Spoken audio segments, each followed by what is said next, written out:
Yo, what's up guys? Teacher Paul here, and today we are reacting to a coffee request. Thank you so much to Henoik for buying me a coffee to react to this video. In fact, it was 9 coffees. Henoik says, I hear rumors that you may enjoy history.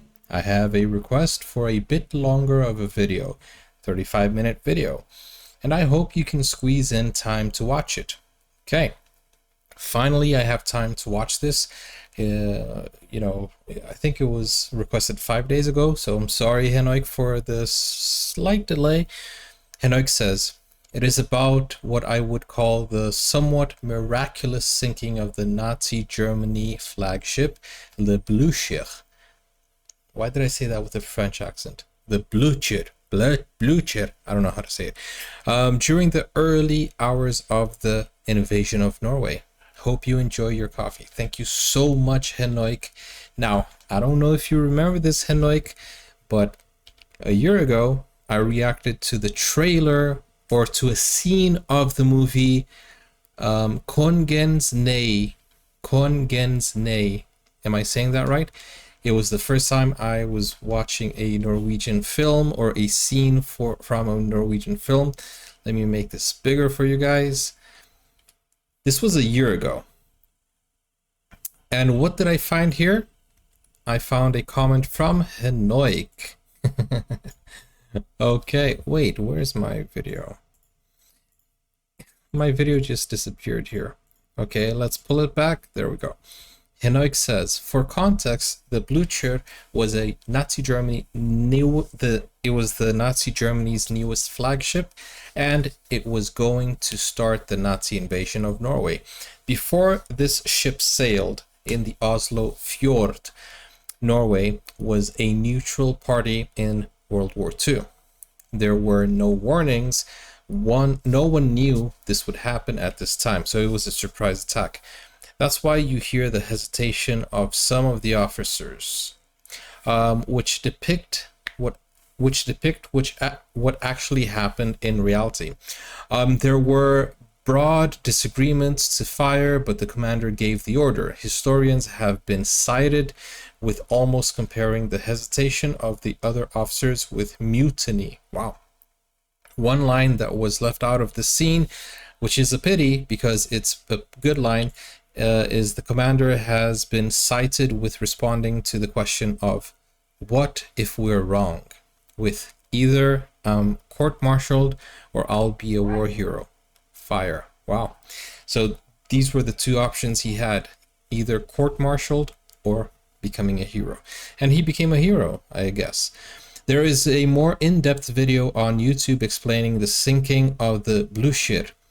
You should definitely watch it. So this is the part I want to focus on. Sinking of the Blücher. This was 1 year ago. And then Henoik finally found my channel again and requested this video. So thank you so much. My memory isn't that bad because I remembered that I've seen the trailer of this and I found his comment there. So thank you so much, Henoik. Today's video is from the channel Kaldum, and hopefully this will not get blocked. So if you're watching this Kaldum, then yeah, great job on making this video. Let's take a look. Thanks to Henoik once again. Let's take a look at this video, but I need it smaller. There we go. Okay, that's good enough. Hope you guys enjoy. If you want to request a video, buy me a coffee, link is in the pinned comment. Sit back and let's learn a little bit about history. And if you guys want me to watch the movie that I was mentioning, then you can just go to buy me a coffee. I'll probably put it on the wish list if you guys want me to. Let's go. I'm here at Oscarborg, a fortress located in the middle of the Oslo Fjord, essentially the body of water that connects the capital of Norway, Oslo, with the open sea. It's a major trade route, and for hundreds of years it's been one of the most important places in the country to protect, hence the incredible fortress located here. Now, the Oscarburg and also its massive battery of guns that you can see behind me here were also notable because of the role they played in the opening hours and minutes of the invasion of Norway during the Second World War, and they were seen to one of the most incredible and overlooked moments, the sinking of the German heavy cruiser, the Blücher. Blücher.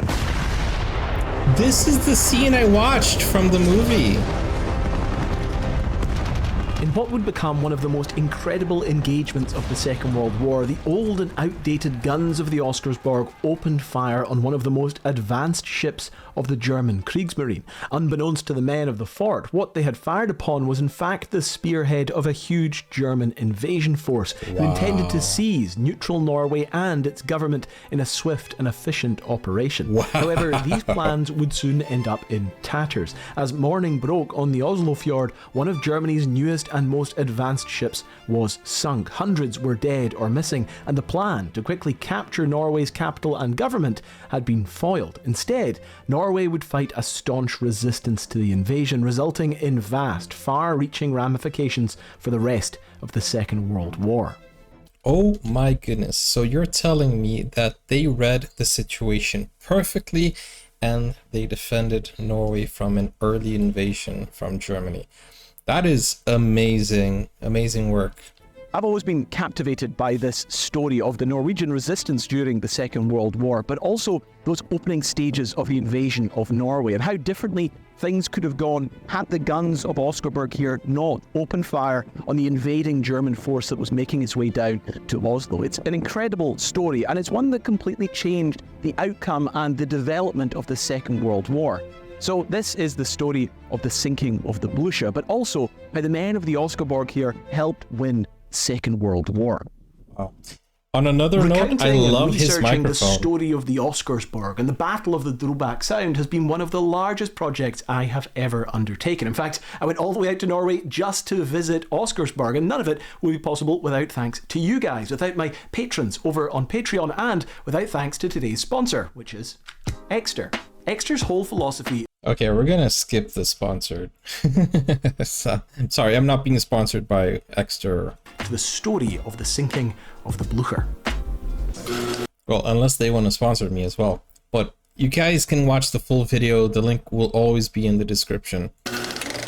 Even before the outbreak of the war, British military planners had long seen Scandinavia as a potential theatre of conflict with Germany, whose heavy industry relied on Swedish ore shipped from the Norwegian ice-free port of Narvik.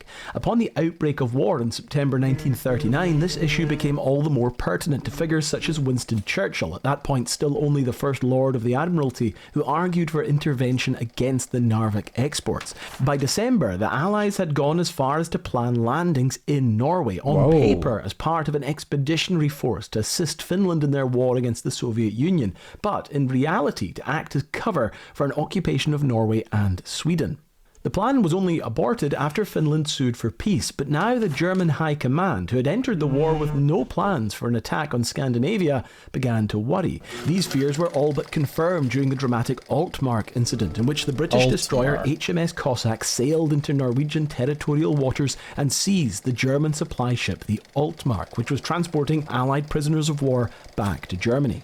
You know the inspiring story, how the destroyer grappled herself to the Altmark and boarded her. The hand-to-hand struggle developed into a sort of rat hunt, with the Germans deserting the ship.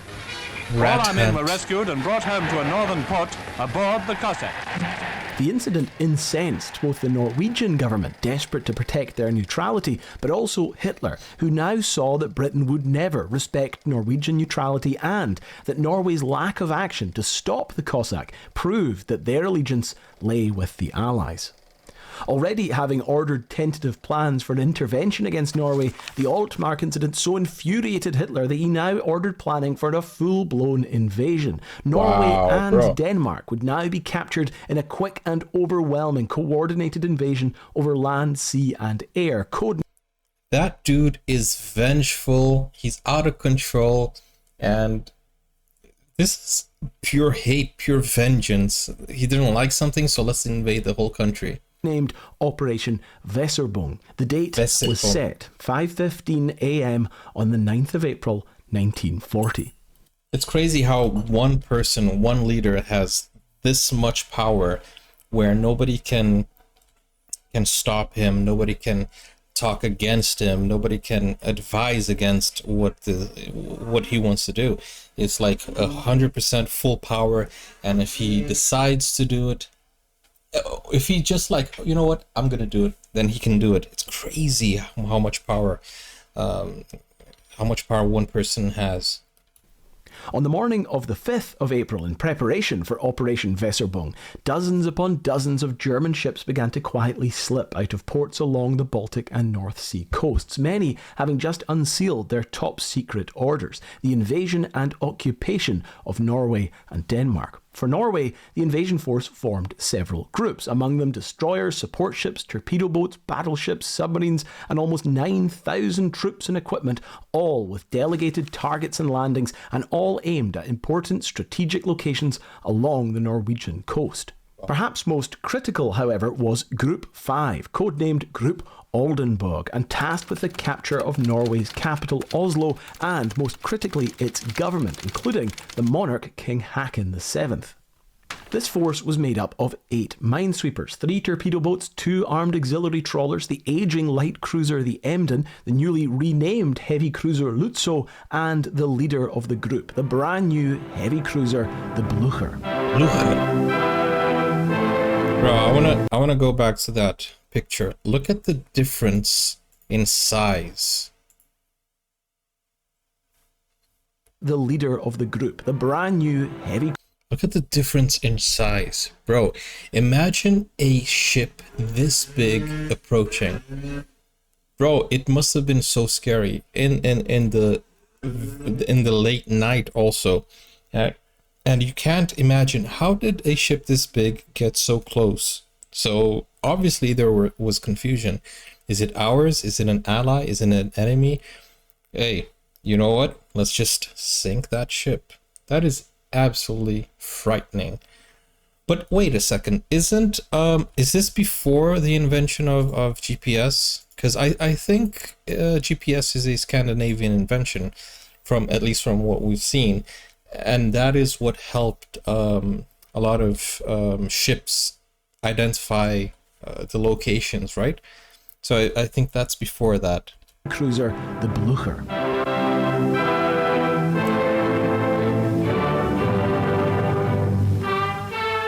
The Blücher had been commissioned on the 20th of September 1939, but had only just been released as fit for service in combat days before the invasion.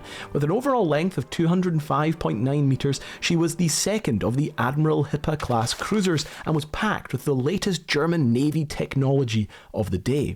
Bristling her deck were 8 large 8-inch guns, spread between 4 heavily armoured turrets. Arranged between them was her secondary armament of 12 4.1-inch guns, as well as a potent array of anti-aircraft battery of 12 37mm and 8 20mm anti-aircraft guns.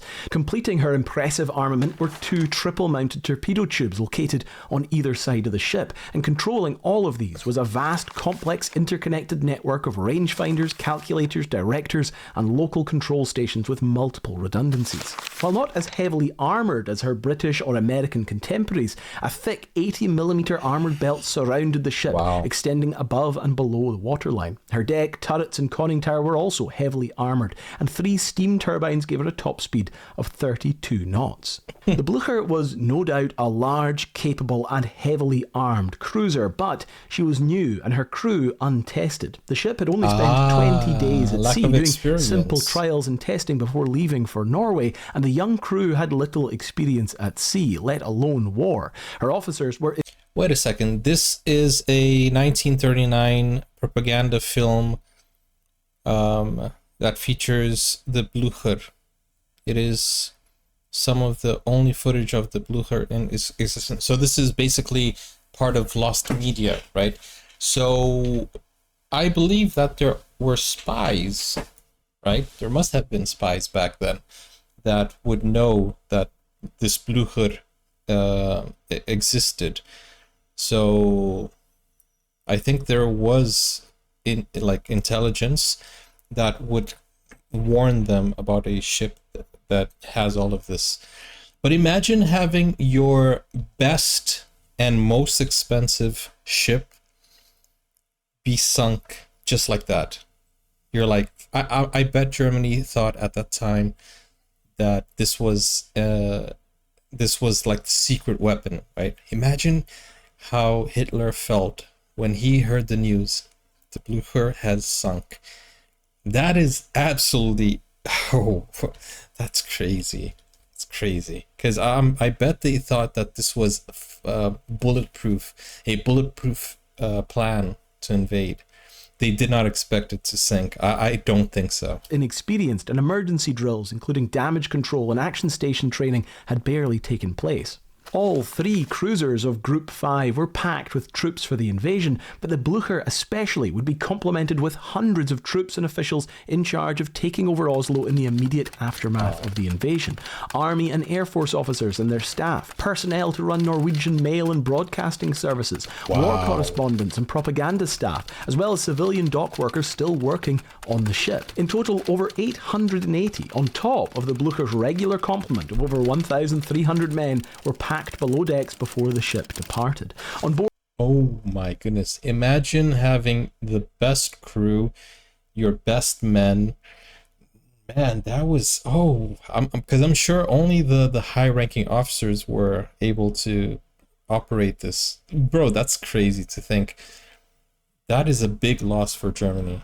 Aboard were also tons of munitions and equipment needed for the disembarking troops, which was hastily stored in magazines, corridors, and on the Blücher's unprotected deck. Leaving from Kiel and passing north through the Danish belts in the morning of the 8th, Group Oldenburg moved stealthily out of sight of the coastline and then turned, now heading for the entrance to the Oslo fjord. Battle stations were called, lights on the ships were extinguished and portholes sealed. It was a calm night with little wind, and further north the Oslo fjord was obscured by fog. Operation Weserübung was about to begin. It was there would be no going perfect back condition. now. German to invade intelligence Oslo. on the defences that were to be expected within the Oslo fjord were patchy and inaccurate, but the planners of Operation Weserübung felt confident in what they perceived to be a weak Norwegian military and an unwillingness to fight. They Heavy resistance wasn't underestimated. expected, and it was hoped that the swift capture of Oslo and its government would result in a rapid capitulation. As the ships of Group 5 underestimated passed Norway. the opening of the Oslo fjord, these assumptions were further reinforced. Amazingly, despite multiple sightings and suspicious activity at sea, neither the Allies nor the Norwegians had fully deduced that the Germans were about to invade. By the time more serious reports had arrived and been disseminated to the Norwegian government, all that could be mustered were muddled and ineffective alerts. In the Oslo fjord, orders were given to extinguish all lighthouses to slow down any potential intruders, and the guard ships patrolling the entrance to the fjord were put on high alert. Admiral Oskar Kummetz, leading Group 5 from the bridge of the Blücher and intercepting these Norwegian orders, took it as a sign that the Norwegians knew an invasion was coming, but their lack of response made him confident that they were not planning to mount a defence. However, they were about to encounter their first sign that the resistance would not be so passive. Paul III was a small requisitioned whaleboat captained by Leif Wadling Olsen and was one of the guard ships patrolling the Oslo fjord that night. Having heard the call for alert, the crew of the Paul watched in amazement and horror as several huge darkened warships suddenly emerged from the mist in front of them. The tiny Paul, with its single 76mm gun, was now facing down an entire invasion force. The Albatross, one of the group's torpedo boats, immediately ordered the Paul to stop and turn off its radio. The Paul managed to get out a desperate signal: foreign ships incoming at high speed to the nearby headquarters in Tonsberg. In the ensuing confusion, the two ships then collided, with the Paul's strengthened hull opening a hole in the Albatross but disabling the Paul's radio mast. Captain Welding Olsen ordered flares to be fired to warn nearby ships and forts. The Albatross's captain demanded that all signalling stop or else they would open fire. Welding Olsen, shouting back in German from the small, lightly armed Paul, refused to back down. These were Norwegian waters, and whoever they were, it was they who must stop or else he would open fire. However, the Bro, this guy is a hero. This guy is a hero. They were not intimidated. They did not allow themselves to be intimidated. But honestly, like, while he's talking, I'm imagining, you know, the scene of Pirates of the Caribbean, from the fog, you see a lot of different ships emerge. Imagine that. Imagine you're in a small ship and you see these gigantic ships coming from the darkness. Wow. Albatross's captain was done negotiating. Machine gun fire raked the small guard ship, mortally wounding Welding Olsen. The Paul and her crew surrendered, but the captain, having attempted to evacuate to a life raft with his men and bleeding heavily from multiple gunshot wounds, was too far gone. Aww. With his men hauled aboard the Albatross, Hero. he drifted off alone aboard the life raft, never to be seen again, and the first casualty of the invasion. He's a martyr. Thanks to the brave actions of the Paul III, by now the surrounding forts had realised something was amiss, but a lack of clear orders, communication and trained personnel meant what response did come was too late. In the confusion and fog, the mysterious darkened ship slipped past the guns of the outer Oslo fjord with little resistance. The Germans, shrugging off the poorly aimed fire from the outer forts, assumed it was simply warning shots. From the bridge of the Blücher, leading the pack, Admiral Kumetz must have felt like Oslo was in his sights. Only one last obstacle lay in their way: the old and outdated guns of the Oscarsborg. Old and outdated guns. Bro, how did Norway stop this invasion? I can't believe... Bro, when Henoik said that this is a miraculous... It is a miraculous event. It is. Fortifications on the two main islands of the Drobak Narrows, Sondre Kolmen and Nordre Kolmen, with its strategically important position guarding the entrance to Oslo, date back as far as the 1600s. In the 1840s, its defensive capabilities were greatly expanded, with a huge defensive fort, 2 batteries covering the eastern and western passes, and a large rotunda built to protect the island's harbour. As the decades went on, further batteries and armaments were added to the extensive fortifications, most notably in the 1890s, when a new main battery of 3 Krupp 28cm model 1889 guns were added, and a state-of-the-art torpedo battery built into the eastern side of the northern island. This, combined with the other batteries and minefields located on and around the Drobak Sound, made the Oscarsborg one of the most sophisticated fortifications found anywhere in Europe by the turn of the century. However, by the 1930s, the Oscarsborg had been neglected, with the priority shifting to forts closer to the entrance of the Oslo fjord and leaving the fort with little in the way of modernisation for her guns or defences, especially against the growing threat of aerial attacks. The Oscarsborg's general neglect and lack of preparedness had been highlighted many times by its commander, Birger Eriksson, who had been in charge of the fortress since 1933 and had argued repeatedly for funds to modernise it. Now, near midnight on the night of the 8th of April 1940, and only 6 months from retirement, Eriksson had just received news that an unknown number of ships had slipped past these more advanced outer forts and defences of the Oslo fjord, and all that stood in their way was now his undermanned and unprepared garrison at Oscarsborg. It was bad timing. Many of the men under his command were merely trainees who had only arrived days previously, and worse still, to make space for the recruits, many trained soldiers at the batteries on the mainland had been sent home. Bro, it's just getting worse and worse for Norway. Germany had the perfect condition, but somehow Norway went and they stopped it somehow. Let's keep watching. Now, the Oscarsborg's main battery was these huge 28cm guns, ironically made by Krupp in Germany. And while these things were relatively old, they had been installed in the 1890s, they were no less deadly. The problem was manpower. There wasn't enough men to man all the guns, and the men that were there were not very experienced in manning the guns themselves. Now, Eriksson knew that there was probably not going to be enough time to reload and fire the guns again. He probably had, at best, 1 or 2 or 3 shots, and each one had to hit. So instead of spreading his men out, he focused them on 2 of the main guns and had them loaded and ready to fire. So the only thing that needed to be done was aiming them when those ships did appear. Now, by 3:30 in the morning, still no ships had appeared at any of the search posts in the immediate area. So Eriksson ordered half the men to go on rest. Only 8 minutes later, an urgent message would suddenly reach the fort. Ships had been sighted. He told his men to rest. Beginning to become more clear. At 4:02 in the Yo, I feel like Norway is very chill. They're like, yeah, they'll be here any minute now, but you guys can go have some rest. They weren't too bothered, I suppose. Morning, a signal station at the outer reaches of the Oscarsborg's defences reported 3 cruisers and 2 small ships passing the station. 15 minutes later, the searchlight of a guard ship in Drobak harbour illuminated the first darkened ship moving towards them. Now it signalled 5 ships, 1 large in front, 4 following. In their darkened positions around Drobak and Oscarsborg, the Norwegian men, many of them recruits, trained their guns on the darkened ships and waited nervously.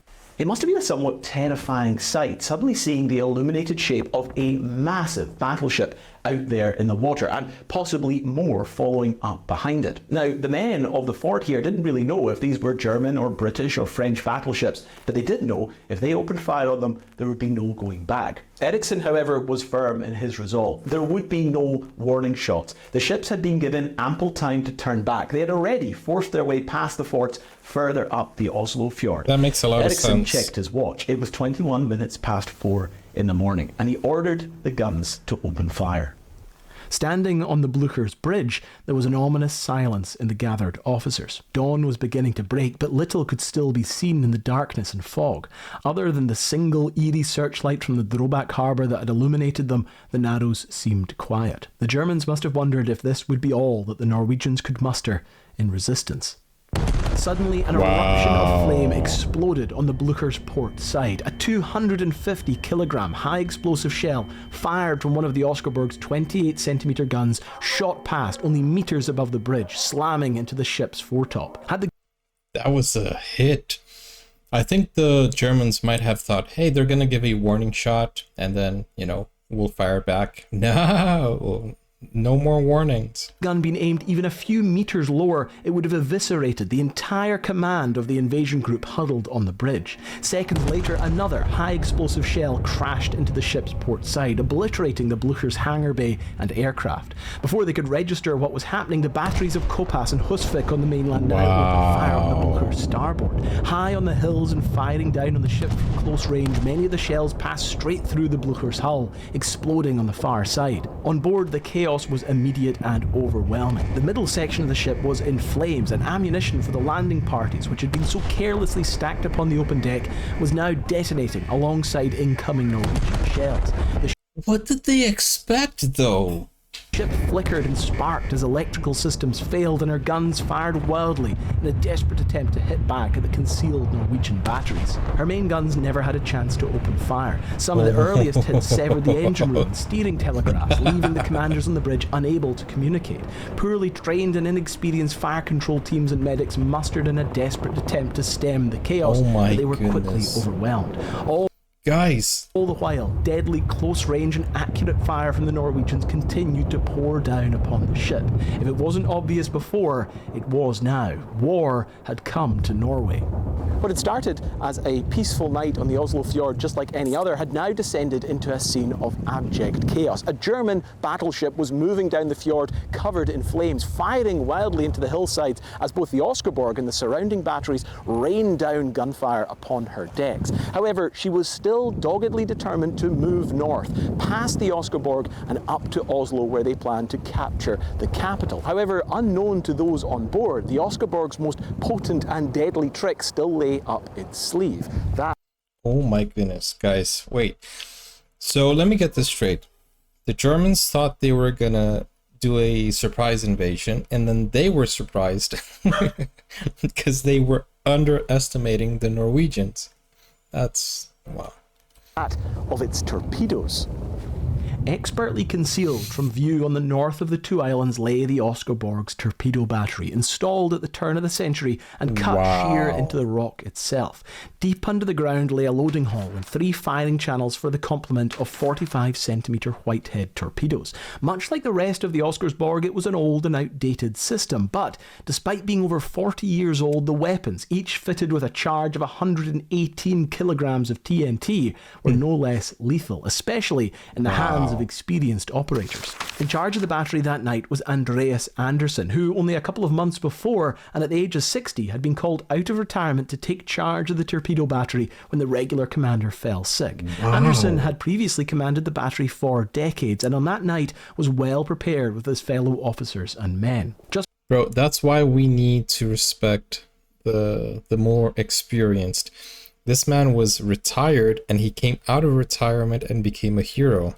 Before 4:30 a.m. from his position in the torpedo battery's observation bunker, Anderson saw the shape of the Blücher still moving north, smoke and flames billowing around her. Anderson, who had tested and drilled each torpedo hundreds of times in his career but never expected to ever fire them in anger, calmly watched the ship enter his sights. He turned his firing key and the two aging torpedoes shot towards the brand new German cruiser. On the Blücher, fires were burning all across the deck. Flak guns still fired wildly, looking for targets, and damage control teams desperately tried to repair vital systems. But just as the ship had managed to move past the worst of the gunfire, two more massive explosions tore into her port side. The torpedoes had hit close together, instantly flooding large sections of her turbine and boiler rooms and killing scores of men. Yet more pumps and electrical systems failed, lights went out, and communication systems were severed. Within seconds, thousands of litres of water had flooded into her hull, lurching the Blücher to port. However, even as she began to slow, engulfed in flames and drifting north, listless and without power, the commanders on bridge had yet to truly grasp just how serious the situation was. Kummetz, seemingly in a state of shock about what had just happened, deferred to the ship's captain, Heinrich Woldag. Woldag ordered the ship anchored, but the rapidly developing list made even releasing the anchor difficult. The Blücher, which only minutes earlier had been leading the vanguard of Group Oldenburg, one of the newest and most powerful ships of the German Kriegsmarine, was now a burning, mortally wounded hulk. Meanwhile, I'm pretty sure they did not expect this to happen. They thought that the ship was unsinkable. I think they thought that it would be easy. Wow, they were unprepared. That's crazy, man. That's crazy. Oh, man. the Norwegians turned their attention to the other invading ships. The Lützow was struck first, with shells from the Kopass and Hustvik batteries smashing into her main gun turret and crane. Wow. Her medical bay was obliterated and machine gun fire raked Are they her deck. retreating? It was just as the Lützow had ordered full astern that the two torpedoes had struck the Blücher, and, assuming they were mines, the remaining ships of Group Oldenburg, shocked at the horror that had played out in front of them, saw that the passage to Oslo was blocked. As they retreated, the burning silhouette of the Blücher remained ahead of them, now isolated and alone. Not even an hour had passed since the first shots from the Oscarberg's outdated guns had fired, but on board the Blücher, the end was nigh. By 5 a.m, the boiler and turbine rooms had been abandoned. Poorly trained crews were unable to bring the various fires under control. Power was gone, an extreme list had developed, and various explosions rocked the ship. The soldiers and other staff, confused and scared and still confined down below decks, having been given no information as to the danger the ship was in, realised too late what was going on.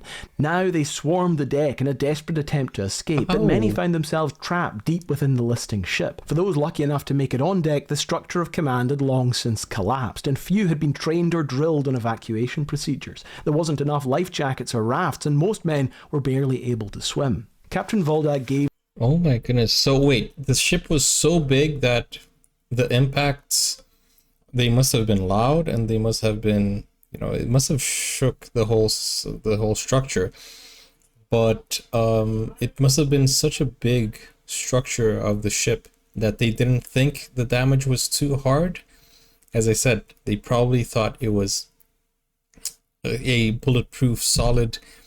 That's why they kept going. And they didn't shoot once. They didn't fire once, from what I understand. The order to abandon ship by 6 a.m, but the prospect of diving into the black, freezing waters of the Norwegian fjord was not an easy one for those trapped on board. Some attempted to reach the small shoal of islands in the middle of the fjord, others to the mainland, but both were hundreds of metres away. As soldiers, sailors and officers alike desperately struggled to get to shore, save friends or help wounded, the cold water soon overcame many. The last known photo of the ship shows her stern high in the air as it slips under the waves, with hundreds of men still in the water and burning oil igniting on the surface. Soon the Blücher was gone, but not long after, a massive underwater explosion erupted from the ship, killing yet more survivors in the water.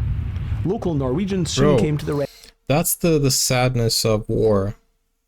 People obviously die, and it's never a happy thing to watch.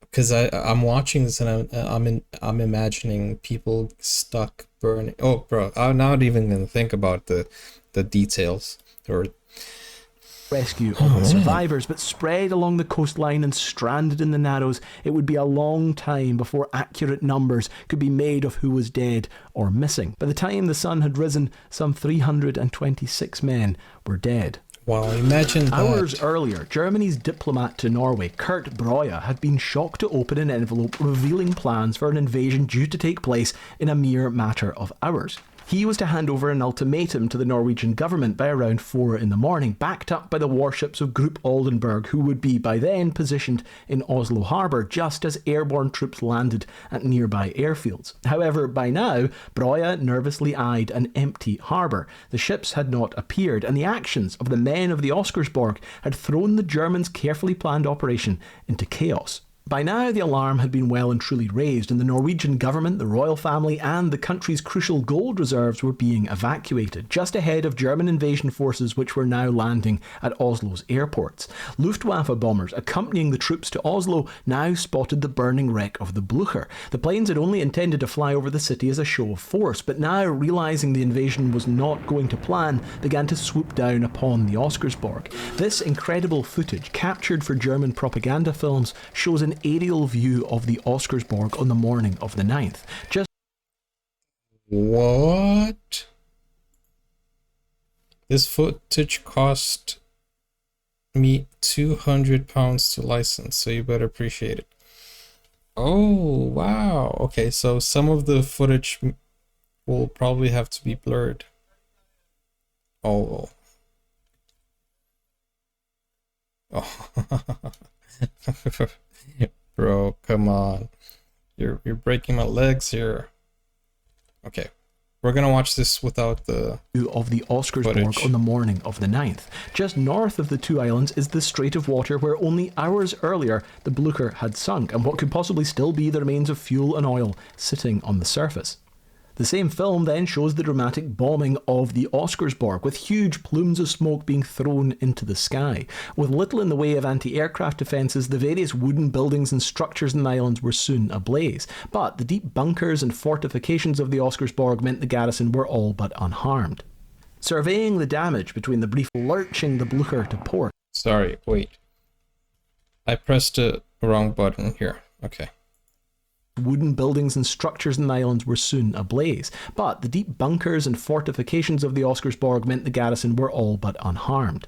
Surveying the damage between the brief lull in the bombings, Eriksson now weighed his options. Telephone communication with the mainland had been cut off, and radio reports indicated that Oslo had already been captured. The Oscarsborg was isolated, and with few men and little hope of reinforcements or even communication with the higher chain of command, there seemed to be little more that they could do. Eventually, the German ships tentatively returned, and by 5 o'clock in the afternoon, negotiations had begun. Not wishing to cause further pointless bloodshed and heeding little in the way of orders from command, Eriksson agreed to surrender. The old fort, manned by a skeleton crew of fresh recruits, had managed to sink one of the Kriegsmarine's newest and most fearsome warships, but more importantly, it would have far-reaching ramifications for the rest of the invasion.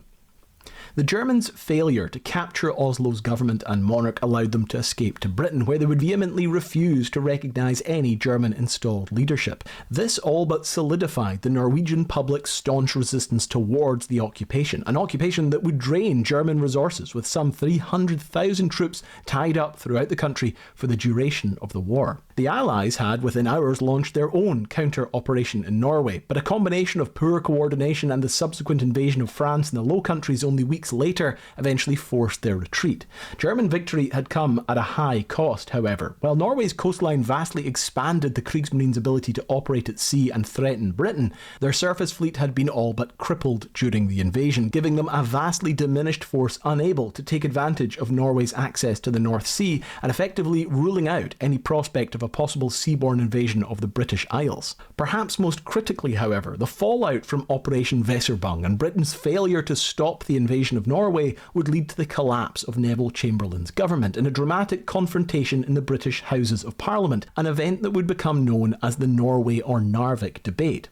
It was here that the Conservative, Liberal and Labour parties now turned to one of the greatest critics of German aggression and the failed policy of appeasement, the man who had long argued for action in Norway and had now been seemingly proven right, Winston Churchill. At the critical moment and out of crisis, Britain gets the war Prime Minister of her desire. Behind Mr. Churchill, the country rallies solidly and resolutely to the task of defeating the most sinister madman that ever aspired to world conquest. The man to beat Hitler is Winston Churchill. Well, thank you very much for watching what is a big subject. It took me a while to pull together. I mentioned at the start, this is definitely one of the most involved projects I have undertaken this year, not least of which because we actually went to Norway to visit the Oscarsborg in person. I wanted to get a better understanding of the place, and I thought it would be good to film around the island as well too. In the end, I actually ended up making a lot more of the animated battle maps that you might have seen, rather than using footage that I filmed on the island. But what an experience it was to actually go there. Of course, it's not far from Oslo. You can get the ferry out there. It's like a big open air museum park now. There's a marina. In the summer, I imagine it's a lot busier than when we went there. We went there in October. And the best thing of all is they have a hotel on the island with a restaurant. And we stayed the night there and there was no one else there. It was just us. It was just us in the restaurant, just us there in the morning. That is I think cool. It was just us staying in the hotel. Absolutely incredible experience, and we basically had the whole island to ourselves to explore and for me to research and film all my little bits to camera in front of as well too. I've always thought the invasion of Norway, I think, you know, a lot of us would agree, if you're into the Second World War, it tends to be the most overlooked element, or one of the most overlooked elements of the war in Europe, shall we say. And of course, it's the place where British and German troops fought for the first time since the First World War. The ramifications of the Narvik debate completely changed the makeup of the British government. It installed Winston Churchill, and of course the ramifications of that are, you know, hard probably for us to comprehend. So I've always thought it's an amazing subject to cover, and I always thought as well, you know, when you really zoom in on the invasion of Norway, what could have gone differently had the guns of the Oscarsborg not opened fire? Had the Germans essentially captured the Norwegian government, the king. They had then a legitimised, government in place there. It might have completely changed the way that Norway was utilised during the war. It's one of the things that I mentioned is that the Germans really underutilised the fact that they had all of these naval bases and air bases that they could use to attack Britain. They were used, but of course the amount of losses that the Kriegsmarine took basically broke its back and made it basically unviable for them to operate at sea. So it was sort of a Pyrrhic victory, I suppose, as they would call it. But yeah, an amazing subject. It's actually one that's covered really well in one of my favourite war films. There's an amazing film called The King's Choice, not The King's Speech. Came out around the same time, so I think it probably confuses people, but it's a Norwegian war drama all about basically King Haakon and his family trying to escape from Oslo during the German invasion. The Germans were desperate to capture these guys. There was basically a special task force set up to kill or capture the Norwegian government and the monarch to help, again, legitimise a puppet government installed by Norway. And of course it didn't work. The Norwegians refused to accept the Quisling regime that was installed afterwards. And it's an amazing film that tells that story and the trials and tribulations of King Haakon as he kind of wrestles with this idea of abandoning the country, or should he give in to the German demands. One of the most fascinating elements of this whole story is that Kurt Breuer, the Norwegian or the German diplomat to Norway, basically chased King Haakon down as they were fleeing the country, basically to beg him to stay or legitimize the German occupation. It's a bizarre story, and that film has exactly probably the film that I best saw. depiction of the battle scene from it's the only depiction I imagine on film of the Battle of the Drobak Sound. It's, in my opinion, if not the best naval battle committed to film, one of the best battles committed to film. It's incredibly accurate. It captures perfectly the atmosphere, not just of the actual night there, but that idea of who are we fighting on? What are we doing? There's an amazing moment where Sodem, the second in command, asks Eriksson, like, you know, what if we're wrong? You know, what do we do? And Eriksson has this great kind of stoic thing of, he just kind of looks at him and goes like, don't worry about it. But that's kind of, it really captures that element of what they were dealing with on that night. And it's an amazing film. I'd recommend watching it. I'd like to have talked about it more in the actual video. I didn't really get a chance to. I will say I might make another video just on that film scene. You guys might not know, but I actually have another channel called Film Things. Now, I've only uploaded like one video to that channel, but I like to talk more about film, and I'd like to make a video about The King's Choice. So if you're interested in this subject and hearing me talk more, you can maybe go to that channel as well, and I'll try and get something made up at some time about that. I don't know when I'm going to do that, but it may happen at some point in the future. Before I go, a couple of recommendations. If you're interested in this subject, I cannot recommend this book enough.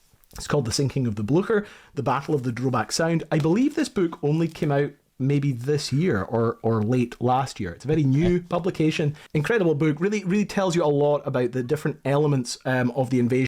Okay, so we're going to fast forward this part. And what led to the invasion. I think one of the most fascinating elements of all this is that, contrary to popular belief, I think, the Germans didn't have a plan to invade Norway. It was never part of their plan. It was done because basically Hitler became convinced that the British were going to invade. And what's funny is the British were planning to do that, or at the very least, Winston Churchill was desperate to do it. So the story of all of that and the kind of the conflicting kind of ideas and paranoia that led to the invasion is truly amazing. And this book tells it fantastically. The other one is called Doomed Before the Start, the Allied Intervention in Norway, 1940, Volume 1, The Road to Invasion and Early News. Very interesting. I can't fast forward. But it's very good as well too, as the setup and just giving you a wider idea rather than just the kind of elements in the Oslo fjord that night on the April 9th. But yeah, that's about it. Big video. I'm glad it's over because I've been wanting to tell this story for a while, and I've never done so many animations. You may have noticed in this video. It's been really good fun, but it was a bit of a learning curve. It was a lot more than I expected it to be. But I'm going to try and get this finished now and uploaded, hopefully tonight. So if you're watching this on the day that it came up, I recorded this about an hour before you're watching it probably. But yeah, thank you very much for watching, and yeah, bye-bye. Wow, that was very nice. Very nicely explained, very nicely edited. I really enjoyed this. This is a video that was published 8 months ago, so I can't recommend enough going over to Callum's channel, and he did a fantastic job with this. I'm just worried that this might be blocked because of the footage that he, the licensed footage that he added, but if you're watching this, then I think it's okay. If there were any parts that were blurred, then you can go over to Buy Me a Coffee and watch it there. All in all, guys, this was an amazing piece of history that we have just learned about. It's crazy how the Germans had everything on their favor, but they underestimated the Norwegians. And it's interesting how Norway took the right actions, and it impeded, it halted, it stopped the Germans from invading. So quick thinking, professionalism, experience. And the first guy who died, the martyr, was he the only one who died? Because if there weren't any shots being fired, then he was probably the first one, right? If he hadn't given out that distress signal, then it would have been a different story. So he was brave enough, and he didn't get intimidated. But hey, fantastic. Thank you so much, Henrik, for the request. If you guys want to request a video, link is in the description or the pinned comment. Just buy me a coffee, request a video, and I'll react to it. See you guys. Take care. Bye-bye. Now you can get full access to exclusive content, special reactions to shows, series, anime, full movies, and even request a video of your choice. Just become a YouTube member or join Buy Me a Coffee today. Find out more, the link is in the description. Never break, always fight, never quit, do it right, play the game.